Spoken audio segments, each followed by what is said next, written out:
Well, that's a good segue. We'll move into item number 6. This is the Bay Plan Area Draft Advocacy Platform. And Steve, are you going to present this? It has you and Ezra. Thank you, Mr. Chairman. We were doing a little last-minute coordination over here. All right. Ezra and I will present this item, and it is a summary of a set of actions, and it's probably not an exhaustive list, but we wanted to give you the highlights of the work that we really need to do to implement this plan. I think for MTC commissioners, you're probably familiar with the dynamic that after we adopt a long-range plan, there's usually a set of people who come in at the next meeting and are looking for the check. And the fact is, our long-range plan is, I have always told people, more like a fishing license than the fish. And it's a way to line up priorities and establish broad policies, but there's a lot of work you need to do subsequent to adoption of the plan to catch the fish. And I think in the case of this plan that we are doing together with ABAG and that we are tackling this brand new subject together of a sustainable community strategy, that is especially true. And it's, I guess, doubly especially true given the fact that in between the time the legislature adopted the statute that requires this plan, SB 375, and now the legislature took away one of the principal tools that we would use to comply with the law.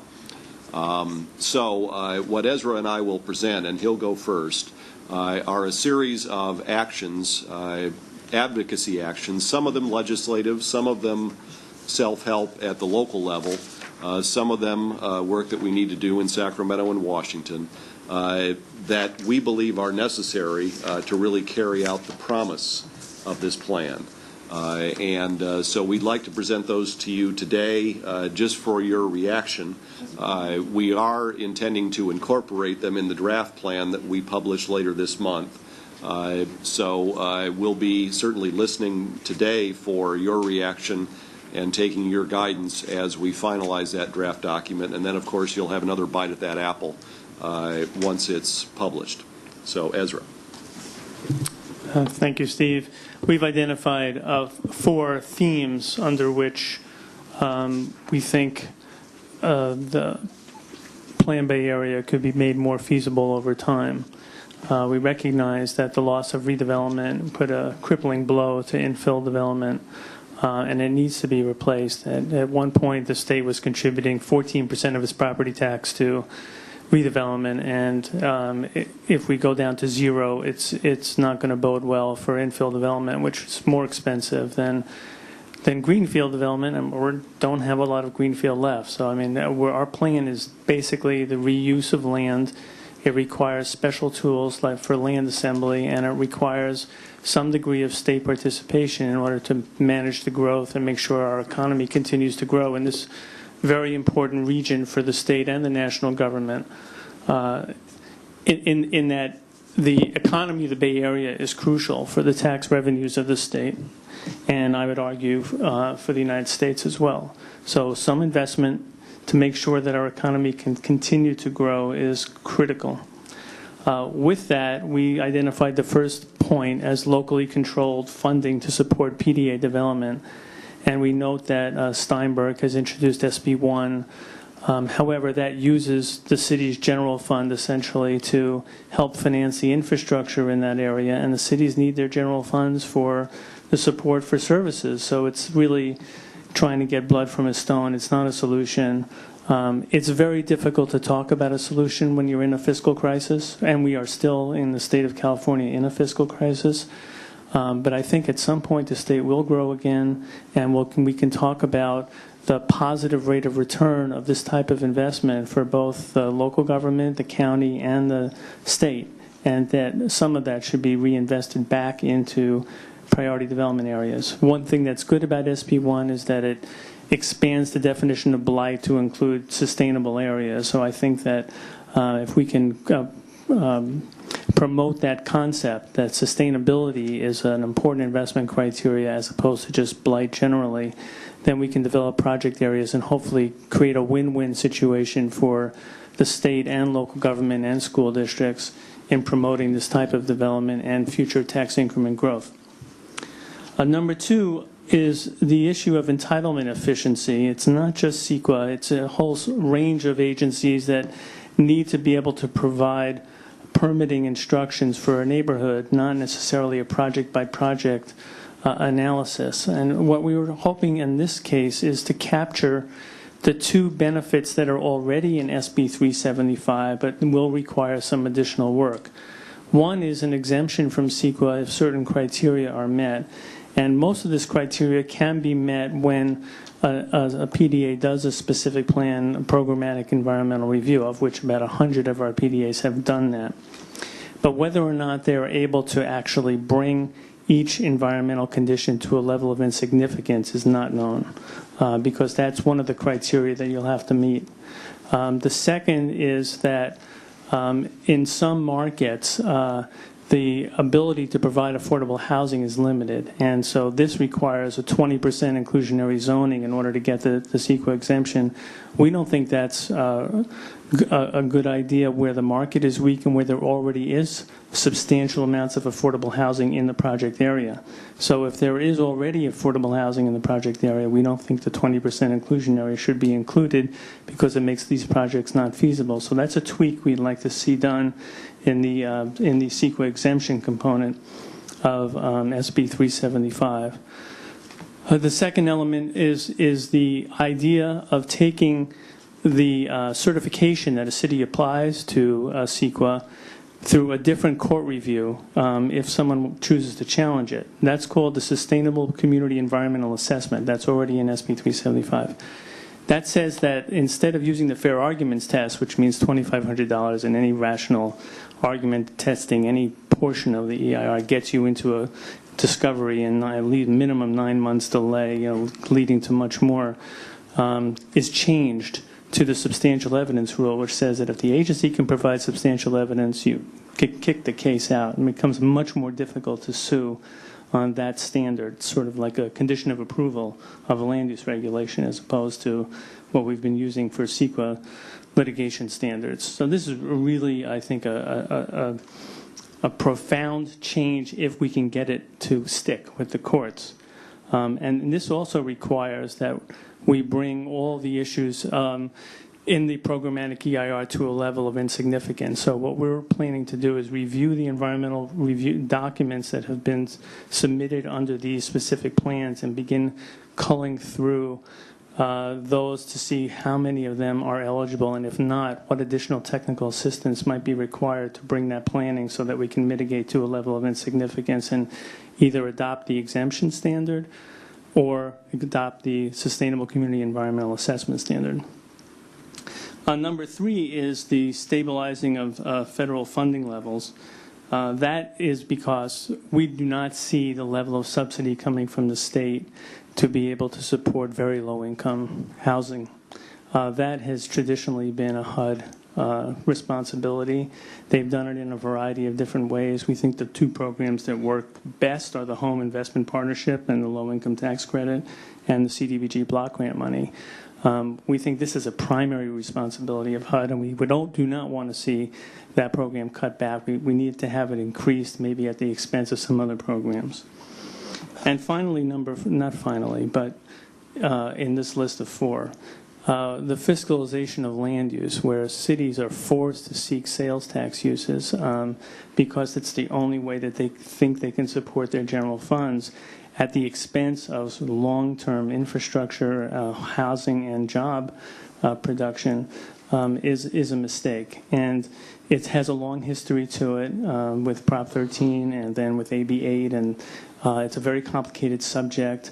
But we think we do need to address the fact that cities need property tax incentives in order to develop in this dense fashion that's serving state interests for state sustainability and state managed growth. Managed growth that serves the interests of sustainable natural resources for the state of California. The reason why we are in all these programs, and what reason why the state is so interested in developing a managed growth is that when they didn't do it, when they weren't participating, we saw a terrific sprawl, especially in Southern California, a very expensive infrastructure and the utilization of high rates of water and energy, et cetera, and the state was clearly going to be damaged severely if that continued. So the state has provided a series of incentives to have more growth within the urbanized areas, and that's what we're promoting, and we think it serves state interests, and therefore there should be state investment.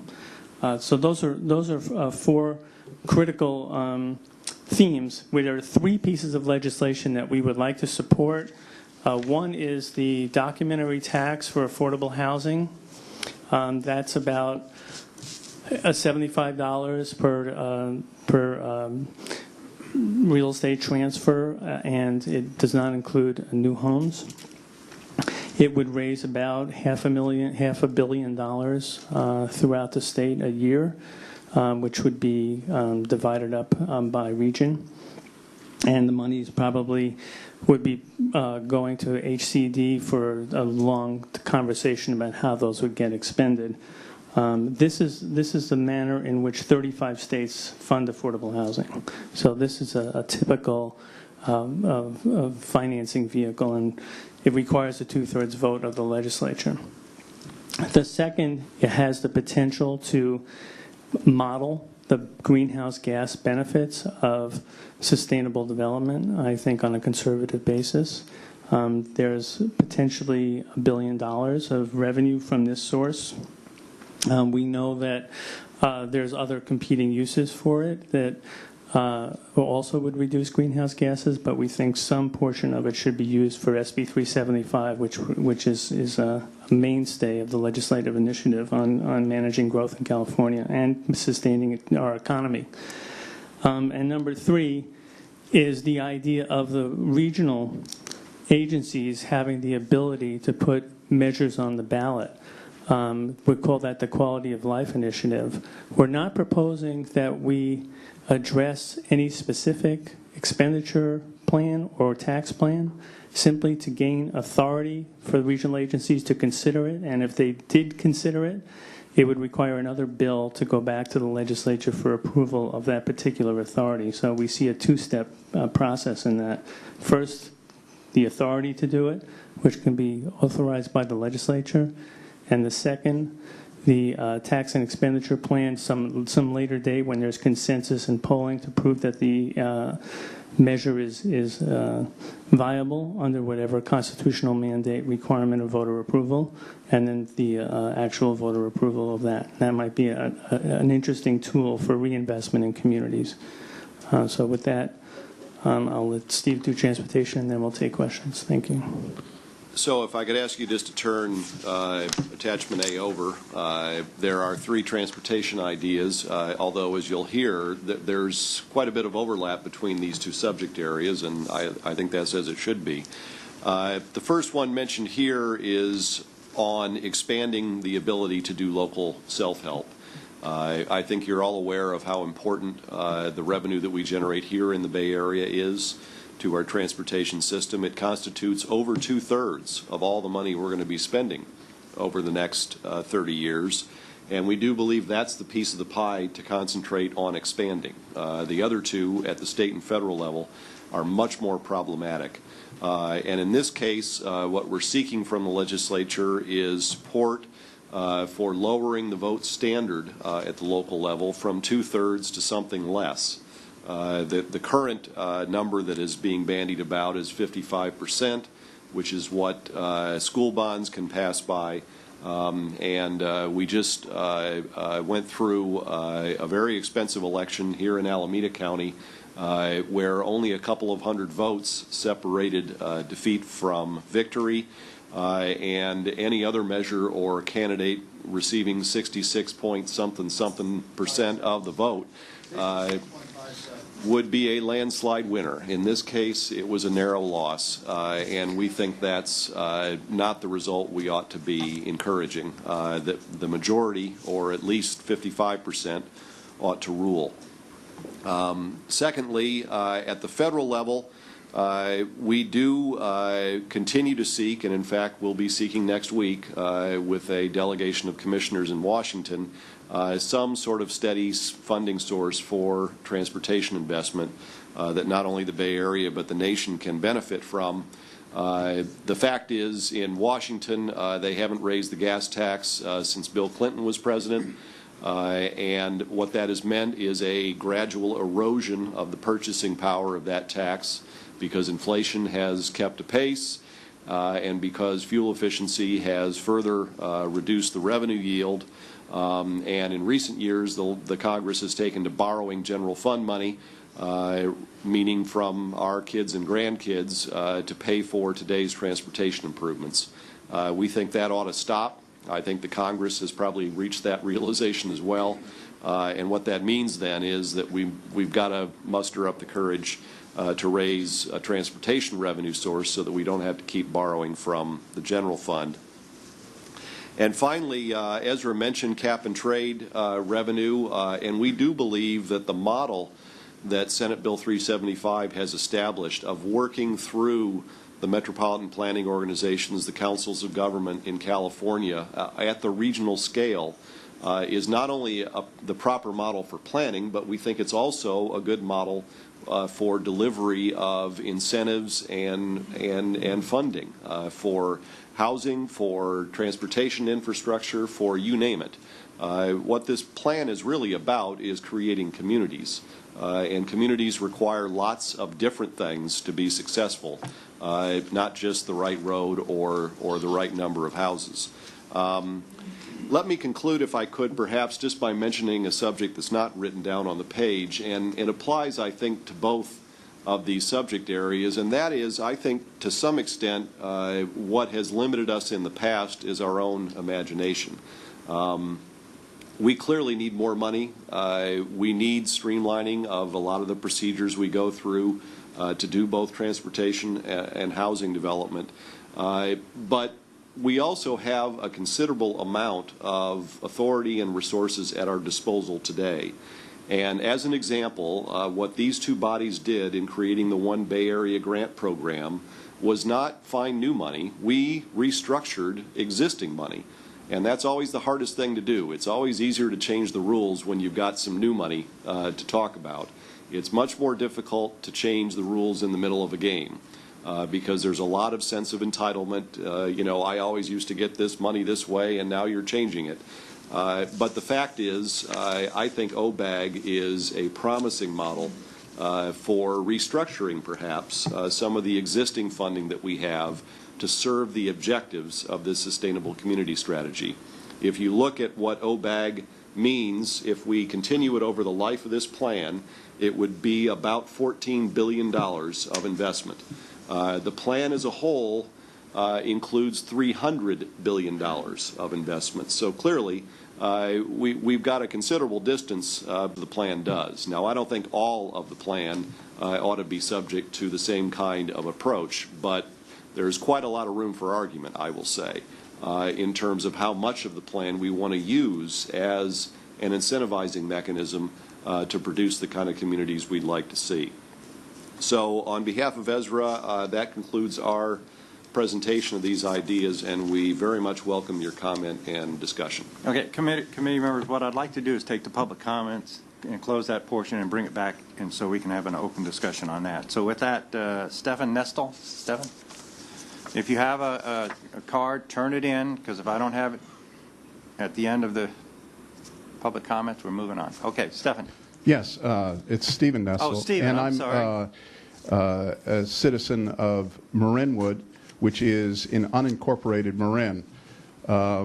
We are one of the 101 priority development areas. Only represent myself. I'm a common man. I live on a tree-lined street. What you're doing to our community is totally wrong. You need to wake up. There needs to be jobs before there's housing. That's it. Okay. Thank you, Stephen. Mary Feller? Mary? You're still a Democrat and liberal? Yeah. Okay. I don't think any of the discussion Huge changed Obama that. supporter. All right. Big Go ahead, marriage Mary. equality supporter. Mary Feller. The streamlining of CEQA. Oh boy, that profound change of fair argument tense changed to substantial evidence. I just have to say, oh boy, no. But you know how I feel about that. I really, I kind of wanted to look at this idea of changing the, what was it? The number that you need to, from 66% to 55%. The voter threshold. Yeah. As the member of a special district, just stepped down a few years ago, our flood board, unfortunately, at the very, very local level, that 2/3 threshold is pretty much the only cudgel we have, the only power that we have to keep the county of Marin doing the right thing in our flood zone. So that's very important to us as citizens. That is where our only power is taxation. But I want to turn the attention to the transportation idea very briefly, something more positive. One of my concerns is, and I don't know if it's happening at MTC, I haven't been to the meetings, but there does, in terms of money that we need for transportation, there doesn't seem to be any conversation at Transportation Authority of Marin around telework. And Transportation Authority of Marin, Diane Steinhauser, has actually said, we don't know how 20% of the workers in Marin County are actually getting to work. And I can tell you, anecdotally in my neighborhood, they're working at home. And my husband, Gordon Feller, is actually the Director of Urban Innovation at Cisco Systems that focuses very heavily on telework. As you know, 40% of the workers at Cisco Systems telework. And I think that this idea of people commuting to work is a very sort of 1950s idea, whereas if we could focus a lot more funding and attention on telework, which is already a huge trend, and there was just an article yesterday in the Wall Street Journal about it, Yahoo notwithstanding, I just don't know how much that's being considered and whether or not we really need to be raising all these taxes, or if we need to actually be rethinking how people work. So thank you for your time and attention. Thank you, Mary. Peter Singleton? Peter? Any other speakers? This is the last card I have. Okay. Thank you, Mr. Chair. Thank you, Peter. I wanted to raise three things, and one is a concern about these legislative, these policy initiatives, and about ABAG and MTC going on the record as aggressively supporting these initiatives. The second thing is embedding them in the plan, which is yet another step that I think is worrisome. And the last one is I'd like to touch on what Mr. Rapport mentioned is SB 1, and specifically what Mr. Rapport endorsed, which was the changed definition of blight that legislation, proposed legislation suggests. What the memorandum from Mr. Heminger and Mr. Rapport said is, and I'll read, in order to make progress towards our 2040 Plan Bay Area performance targets, ABAG and MTC will need to identify key legislative advocacy objectives to secure changes in both federal and state law. And then at the end of this memorandum, staff look forward to your feedback, and that's you, our local elected officials, that I'm appealing to here, on these concepts for inclusion in the draft Plan Bay Area to be released in March of 2013, actually March 22nd, I believe. My concern is I believe that these legislative initiatives effectively turn ABAG and MTC into a political action organization. And by embedding these in the plan, and I'm urging you to not embed these in the plan, that effectively turns the 101 cities and towns that you folks represent, their interests, into unwitting and unwilling political action organizations as well, because once it's in the plan, the individual cities and towns can be coerced into complying with these and endorsing these legislative initiatives. And I'd like to read from the ABAG bylaws, which you're governed by. This is Article 1, Purpose. The association is organized for the purposes of establishing a permanent forum for discussion and study of legislation of regional and sub-regional problems of interest and concern to the counties and cities of the San Francisco Bay Area, developing policies and actions, and providing services and undertaking actions addressing such problems. I don't see in that purpose becoming a political action organization. We count on you to represent the interests of all 7 million residents in all 101 cities and towns. The last point, and I'm sure I'm running short on time, that Mr. Report raised is, and I appreciate your statement about the funding for the Sustainable Community Investment Authorities, but essentially if you read that statute, basically what it does is it declares suburban and rural lifestyles a blight. And I think Mr. Report endorsed that. Just go ahead and finish. Yeah. And I think it's a very, very troubling thing for this body, either unofficially or in the plan, to endorse a concept like that. And thank you for your time. Okay. Thank you, Peter. Jane Kramer. Jane? And after Jane is Carolyn Leonard.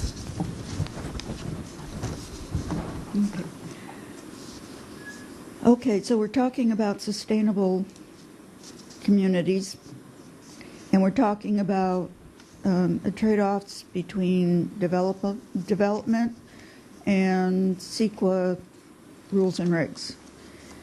And from my point of view, the bottom line is individual people's health. So somewhere in that manipulation, you've got to come up with something greater than development and greater than the CEQA rules. You've got to come up with human well-being, i.e. health, however you demographically, geographically map it out. That means that planners and people sitting at this table need to become conversant with real medical processes. Conventional medical statistics don't count. It's a subterfuge. You've got to become conversant with ecological medicine because that's the bottom line for the individual. Thank you. Thank you. Carolyn? Is there any other speakers? Okay. After Carolyn, I'm going to bring it back to the committee. Good morning once again. Carolyn Leonard, Marin County.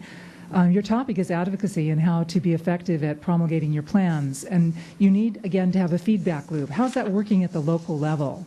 I'm not sure you know.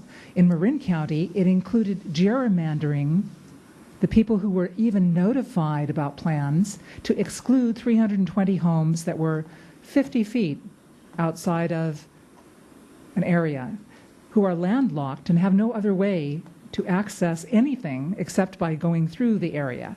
Okay, those people and their plans were, their lives were excluded from consideration. Gerrymandering is not appropriate when you're doing your planning. So at the very fine grain of your planning efforts is injustice. The SMART train came through and they did not get a permit. The king tides came in and they obliterated the track bed and poured out, toxins into the watershed right there. By the way, the planning was done for this priority development area in ignorance of where the water flows. I spoke earlier a little bit about the deep knowledge that is in our communities. For generations, people have lived here and understand which way water flows. The plans that are being made in the good name of the state of California, in the good name of sustainability, are unsustainable. Sea level rise is not considered. Ordinary permitting processes are being ignored. Due process of law and consideration of the people who are most effective are being run over. In the name of what? In the name of all that, we have to suspect the worst. Let's plan for the best. Let's hope for the best. But we're really, in Marin, planning for the worst because of the process being used in your good name. It's got to stop. You need to drill down and get feedback at a very local level. Do this more often because it's unjust Don't put people next to cell phone tower farms. That's what's being planned in my neighborhood. It's not safe. It's not smart. It's not sustainable. It's not right. And we need all of your good attention in your communities and in mine to address this. Address the justice and the injustice that is being put forward in the name of sustainability and in your name and in my name. I thank you very much. Okay, thank you, Carolyn. And I'd like to bring it back to the committee. Joe, did you want to kick this off? Thank you, Mr. Chair. This is a question for Ezra.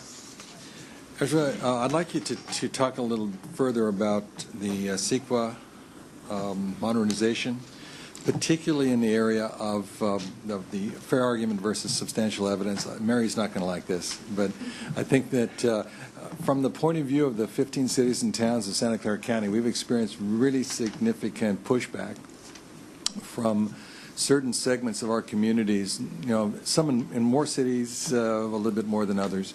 But the issue really comes down to how does an individual or a small group without legitimate standing have the ability to stop a project that has been approved, that seems to have very strong community buy-in, particularly with environmental concerns addressed, and yet that project is stopped and needs to be, in some cases, started over with a good deal of impact to the community and a good deal of impact to the overall well-being of our economic life.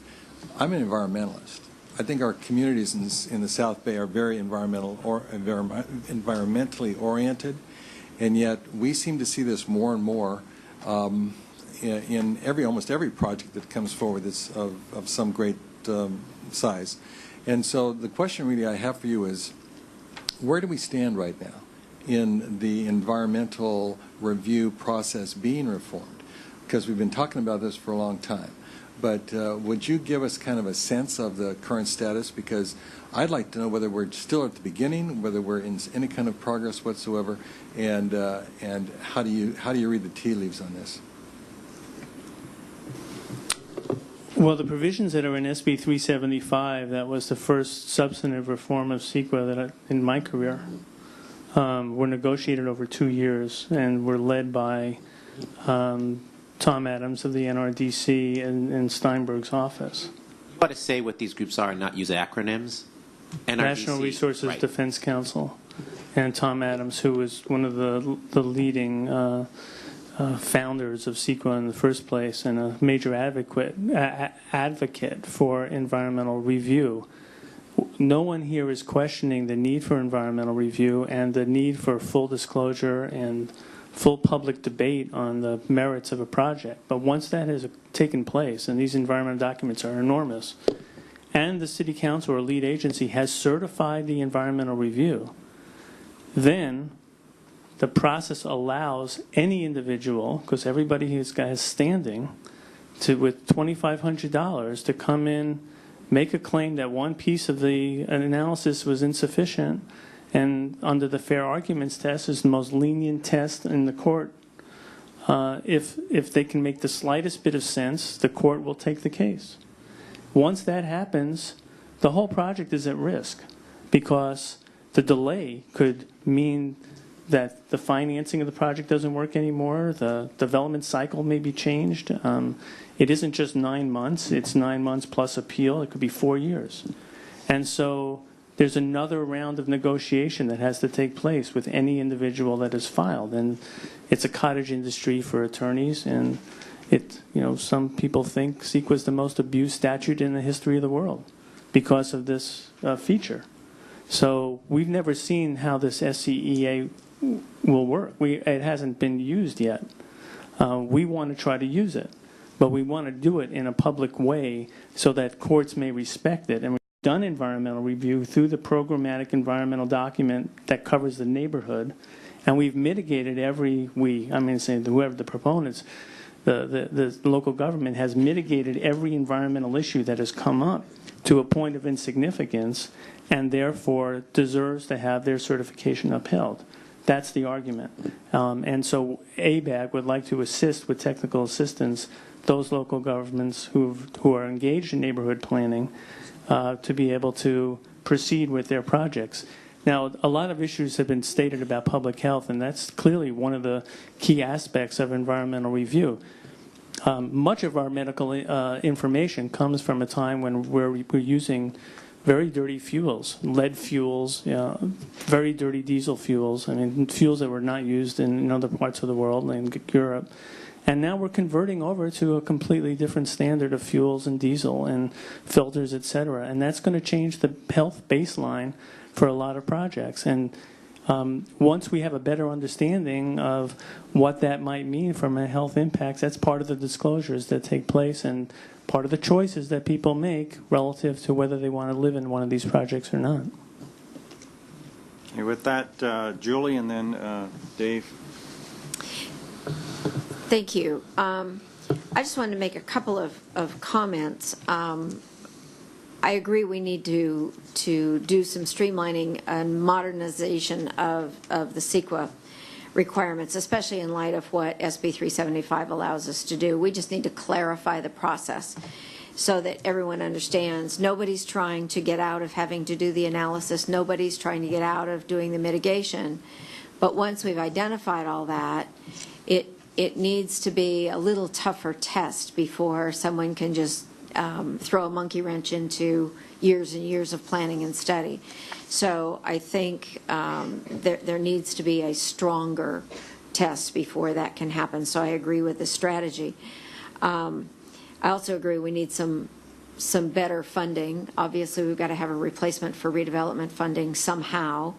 What exactly that will wind up being, maybe it's a document recording fee that applies to everything except houses that are sold. That'll keep the realtors from coming down on our heads. That probably is an extra hurdle that we don't need to try and challenge right now. Stabilizing the federal funding levels, if we can do that based on what we're facing in the transportation stuff, I don't know. We can be hopeful, but I'm not 100% convinced. And certainly the self-help has proven to be the best way for us to go locally for our transportation stuff, and maybe that is the case for us with implementing our plan. I do want to say, though, I think there's a point made by our speaker that maybe we don't include specific strategies in the plan itself. Maybe we have the goals of what we're trying to accomplish, accomplishing local funding, accomplishing modernization of CEQA, but maybe not the absolute specifics of it. After all, this plan is one that lasts far beyond an ordinary legislation. And so it may be that we want to leave the details of the legislation we're seeking out of that, and we work on that as we go through the implementation process. And that is part of how we accomplish what we've put into the plan. So that's something then we can have a little more discussion with our local partners about. Certainly we all need to take it back to our local jurisdictions to get feedback. It's going to be an extensive process, clearly. None of us could just unilaterally say, yes, that's the way my whole county is willing to go. So I think with that in mind, maybe we address them as goals rather than the very specific pieces of legislation in the plan. Commissioner Cortese, please. Thank you, Mr. Chair. Two suggestions on item 3, stabilize federal funding levels. The last sentence is great from my perspective. It's something we've talked about here and at ABAG, particularly the Administrative Committee. I would add to that credit enhancement. It's something that I know the BIA has directly addressed here as a need. Doesn't necessarily require, I realize tax incentives can and usually are a form of credit enhancement, but there can be credit enhancement without tax incentives. HUD used to have an array of programs that basically guaranteed private lenders AAA credit ratings to put bonds out for multifamily housing. You know, the only reason that isn't happening is because somebody one of our Congresses or presidents divested that program, and it doesn't really impact the tax code per se. So just credit enhancement would be enough if we can add that. And then in terms of, I don't want to get our colleague here, Supervisor Joya, too fired up, but something that's come up at the ABAG Administrative Committee and at the San Francisco Bay Restoration Authority, which is an ABAG and legislative enabled authority here that we oversee. Getting the 55% threshold on local measures, of course, is going to naturally, generally speaking, bring on board the counties and the local ROV, depending, of course, on exactly who's pushing the measure, cities or counties. But typically that's not a problem. When you get to try to do a regional measure, which is what transportation item number 1 also talks about, the cost of putting something on the ballot it becomes a big issue. So to the extent that we can, simply ask, or obviously none of these issues are really entirely in our control. But to the extent that we're going to be continuing to seek legislative relief on the 2/3 threshold, somehow getting to the point where we can get some relief also on, or some reward when an entire region decides to take on a measure that's going to support state priorities like SB 375. There's got to be some relief on the cost of putting something on the ballot. I think, I don't want to, someone here may remember better than me, but I think when we last looked at it at SFBRA, the total cost of the 9 counties of putting something on the ballot was well in excess of $10 million. And, if the counties can no longer absorb that individually, I'm not sure our agencies can absorb that. And as we've seen lately, private funders have a hard time, campaign committees and so forth, raising that kind of money on a regional level. So credit enhancement and relief on the cost of putting regional ballot measures on the ballot. Okay, thank you, Dave. Commissioner McKenzie and then Commissioner Zambrano.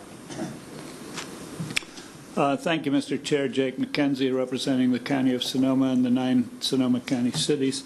I happen to have spent my local government career, both as a citizen activist and as elected official, helping to establish 9 voter-approved urban growth boundaries around the city of Sonoma County.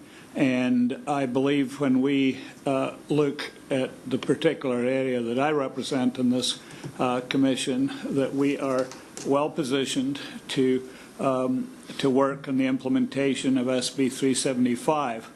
I am well reminded when that topic comes up of the debate that took place as that legislation was being discussed and finally signed into law. There were deliberately no enforcement. The carrot versus the stick. There aren't large sticks with which to beat up either cities or counties or individual citizens. There are carrots that were promised in the legislation which involved funding off this plan that has been brought in front of us, that the targets for which have been agreed by the California Air Resources Board.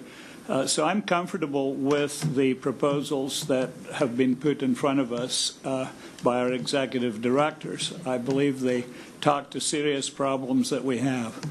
Let me just tell a brief war story in terms of CEQA and a Walmart expansion in the city of Rohnert Park.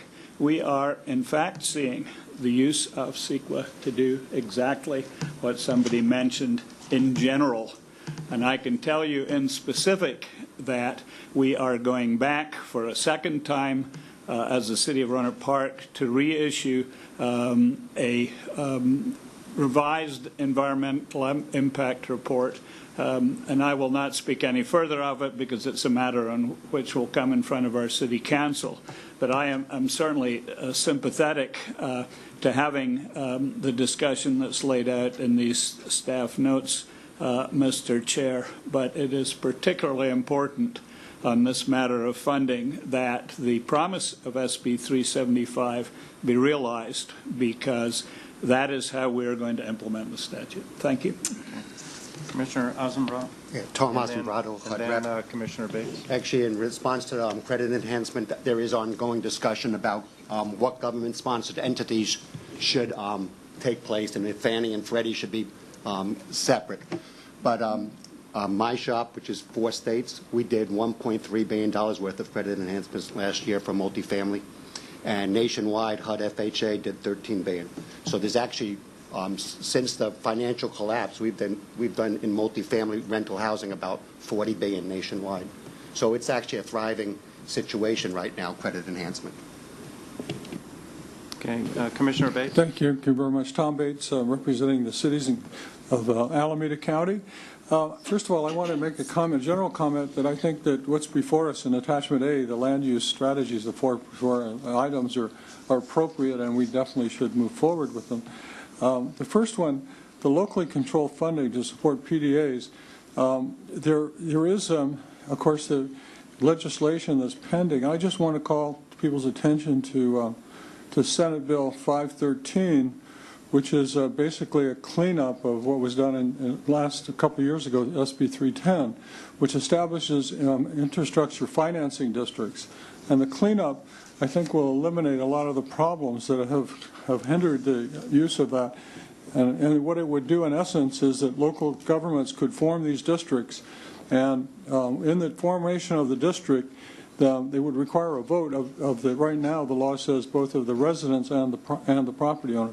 So it's now going to be modified, at least attempt to modify, just to be the property owners, because they're the ones. And then the assessed evaluation increase that occurs in that district, the current law says that they shall negotiate with the various districts. Well, in reality, what we're really talking about is just using the city's portion of the new increase in the assessed evaluation. And by using that, you can bond that to make the kinds of improvements that you want to make in that district. So you can do the public improvements that are necessary to move forward, and it gets paid for by the increased growth. So it's actually an interesting bill, and a bill that also there's one other modification which has been controversial, and it may be more difficult, which is that lowers the percentage that you have to do in low-income housing from 20% set aside to 10%. And the reason is, what we have found in our own district, in my area, Berkeley, is that we now charge a fee for when a builder comes in and wants to build. We charge a fee that they have to build. They have to provide us for money set aside for us to use to build low-income housing. And what's happened is that people are not doing that. They're taking the 10% state density bonus, and in some ways that's better because it means it gets actually built. It gets built in the unit. But so the thought was that there's no reason to have a 20% in there. The CEQA stuff, I think is, I was interested in particularly in Ezra's comments, and I was trying to understand why we can't use that now. He indicated to me, and maybe he'd like to elaborate, that we have to adopt SCS before we can actually avail ourselves of that opportunity, which he describes as making that finding. So maybe he could elaborate a little bit more on that. The stabilizing of the federal funding, I agree with Julia. We can hope, but I don't think it's going to happen. And I would love, at the end of my comments, if somebody in the staff would comment about how we're going to fiscalize land use. I don't know how that works, so I'd like to understand what that means and how that works. I'll be happy to tell you. Okay, good. If you can do that, that'd be great. And then lastly, I just wanted to point out that there are a number of bills that lower the level to 55%. And later today in the legislative committee of MTC, there's a proposal to support the Hancock bill, which basically lowers it for everything, rather than, because what's happened is everybody's put in a thing for 55%, the libraries, the streets, so the idea is, well, okay, let's just do the whole thing. So it would take a vote of the people, and that would be the case. And then I just want to make a comment about the people who are here today and reiterate what John Joy has said. You may not like what we're doing here at the level, the regional level, but it all comes to the locals. The locals make these decisions, and if you don't like what we're doing, You may not like it, but your real fight is with your locals. Your locals determine the PDAs. Your locals determine the land use issues. We don't determine those. We set policies and guidelines, and we try to implement things that we think are important for the future, but we don't decide what's going to happen in Marin or in Solano or any of these other places. It's up to your local representatives. So, Mr. Chair, through the chair, if we could have maybe Ezra elaborate a little bit on that, and then maybe somebody can explain how you fiscalize things. Okay. Yes. Once the ABAG and MTC approve the final sustainable community strategy, and that will be in June or July of this year, this standard can come into effect. Now, it also includes, by the way, a streamlining of time in that you can make all your findings through an initial study. You don't have to go through anything more than that in a 30-day notice, 30-day circulation. But it all depends on the quality of the environmental document that you're tearing off. So that's where we at ABAG want to be of assistance to local governments so that we can work on that.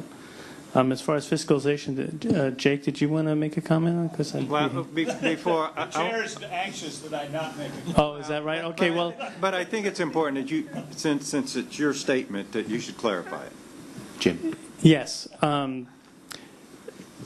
Before Proposition 13, when there really was local control over cities' fiscal health, and as we see around the country, cities can raise property taxes when they have special projects to incorporate. Prop 13 stifled the ability of cities to utilize the property tax as a mechanism for self-funding. And as a result, there has been much more of a dependency on sales tax. And sales tax is produced in retail, bulk retail, with low-paying jobs, but takes up a lot of land, but is considered very desirable because it funds city services. So we've taken a lot of land that could have been used for purposes that were more sustainable or people would agree would be better land uses for the city, and we've converted them into competitive sales tax projects that produce no economic development for the state because they'd be in one place or another. And this pattern of dependency on sales tax, which is really not a very small amount, it's only 1% of the sales tax. The city only gets 1% of the sales tax, has distorted the land market substantially. So what we're trying to do and rethink this, and this is not a new thought and no one has been able to overcome it, is that there's a whole series of funding swaps that occurred after Proposition 13 under what's called AB 8. It involves the cities, the counties, and the school districts and the state.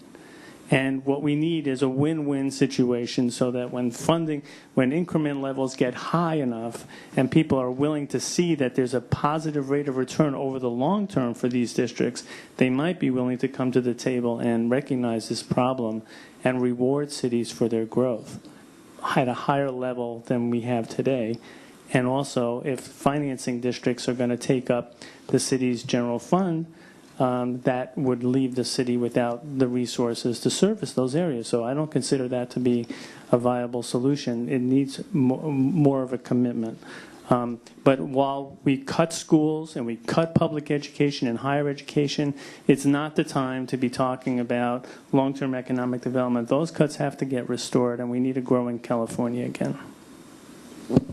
Okay, go ahead, John. I'm trying to wrap up. Two comments real quickly. One is I think it's important to note that these strategies here are designed to help and empower the local communities achieve their objectives.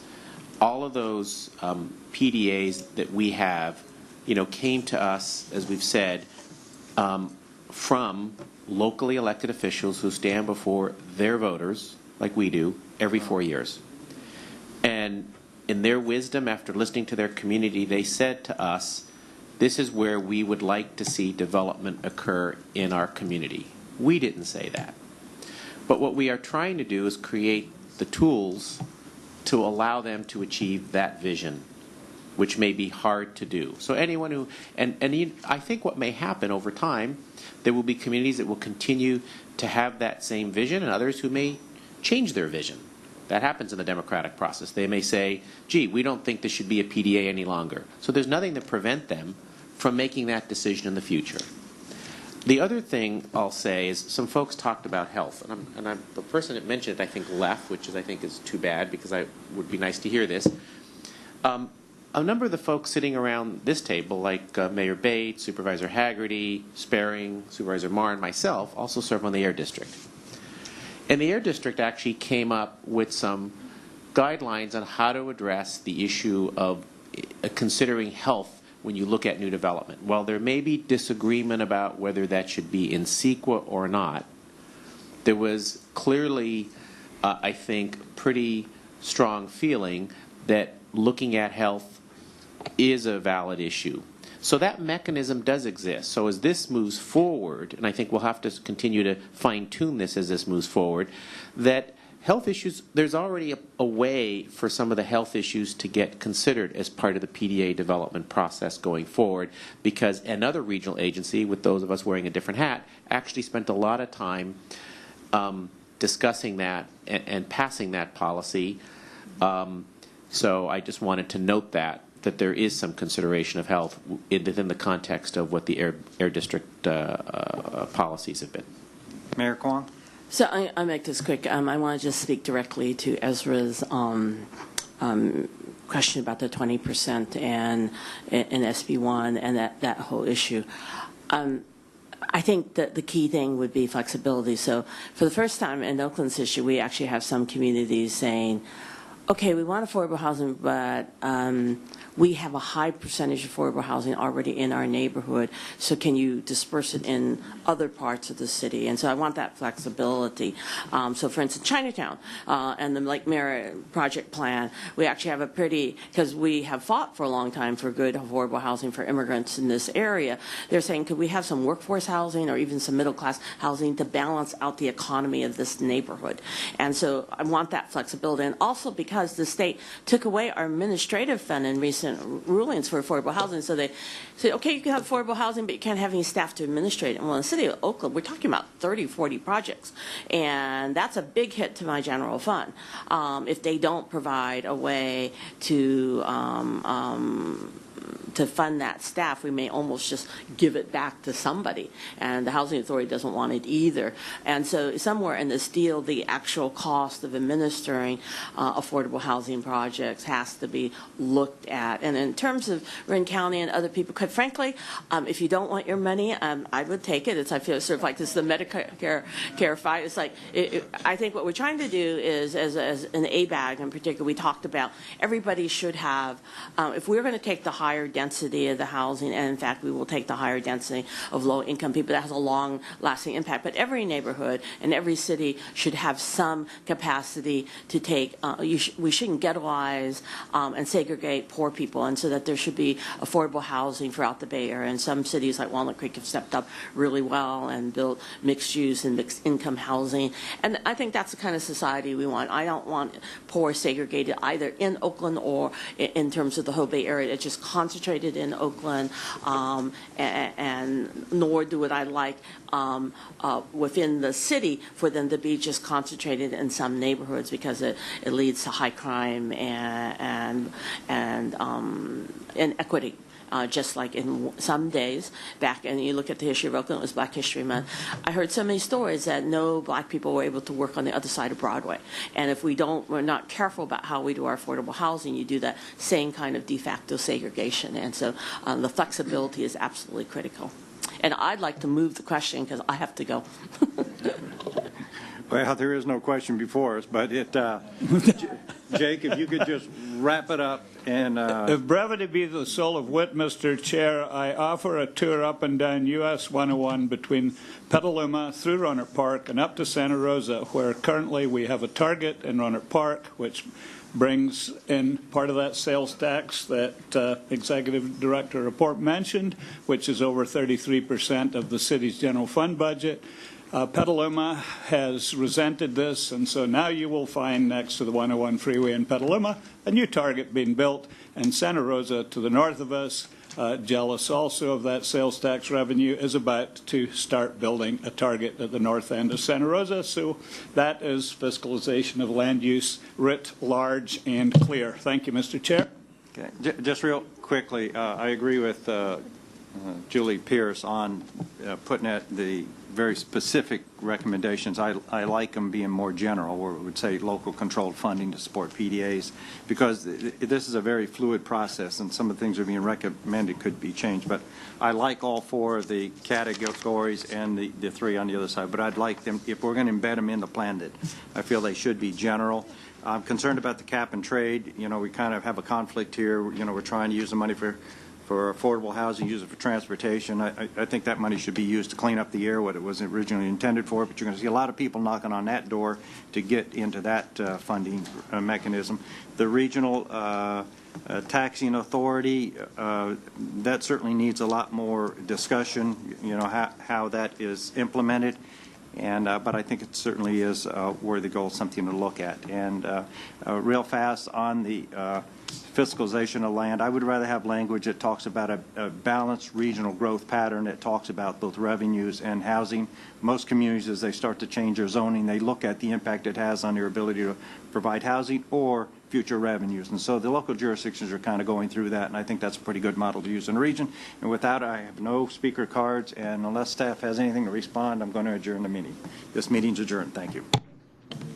Could I have that gavel, please?